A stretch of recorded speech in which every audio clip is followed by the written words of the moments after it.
मेलो तरी बेहत्तर, दोन व्यापाऱ्यांचा गुलाम बनून जगणार नाही. उद्धव ठाकरे यांनी मोदी आणि शहांवर नाव न घेता निशाणा साधलेला आहे. मी गद्दारांसोबत गेलो तर मला किती कोटी मिळतील, असाही सवाल उद्धव ठाकरे यांनी केलाय. गद्दारांसोबत गेलो तर मला बाळासाहेबांचं नाव घेता येणार नाही, असंही उद्धव ठाकरे म्हणाले. बाळासाहेबांनी मराठी माणसाला जगायचं कसं हे पहिले शिकवलं.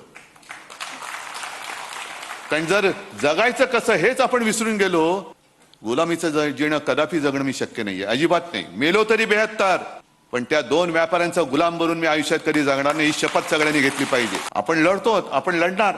मी मध्ये एका आता या 2-4 सभांमध्ये मी म्हटलं, कदाचित ठाण्याच्या सभेत असेल, हे जे काय गद्दारी करणारे लोक आहेत ना, किती पैसे मिळाले त्यांना? 50 कोटी ना. मग मी जातो ना त्यांच्याबरोबर, किती मिळतील मला? पण मग मला यांचं नाव घेता नाही येणार, यांचं नाव नाही घेता येणार मला. मी नालायक म्हणून या पिढीमध्ये, या घराण्यामध्ये जन्माला आलोय, हा शिक्का माझ्या कपाळावरती मी कधी लागू देणार नाही.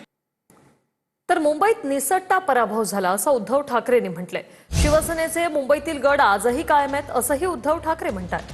महापालिका निवडणुकीच्या पराभवानंतर उद्धव ठाकरे यांचं हे वक्तव्य. शिवसेनेला कोणीही संपवू शकत नाही, असंही उद्धव ठाकरे म्हणाले. ठीक आहे, एका निवडणुकीमध्ये आपल्या मनासारखं नसेल झालं, पण तरी सुद्धा आज एक थोडक्यामध्ये निसटता पराभव आपला झालाय. आज आपली एक चांगली ताकद महापालिकेमध्ये गेलेली आहे. या मुंबईकरांनी आज सुद्धा आपल्याकडे नाही म्हटलं तरी काय मतं कमी नाही झालेली, सगळे गड आपण राखलेले आहेत.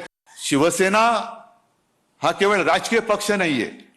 आणि भाजपला जर का असं वाटत असेल की शिवसेना ते संपवतील, शिवसेना तुम्ही संपू शकत नाही. कारण शिवसेना हा पक्ष नाही, शिवसेना हा विचार आहे.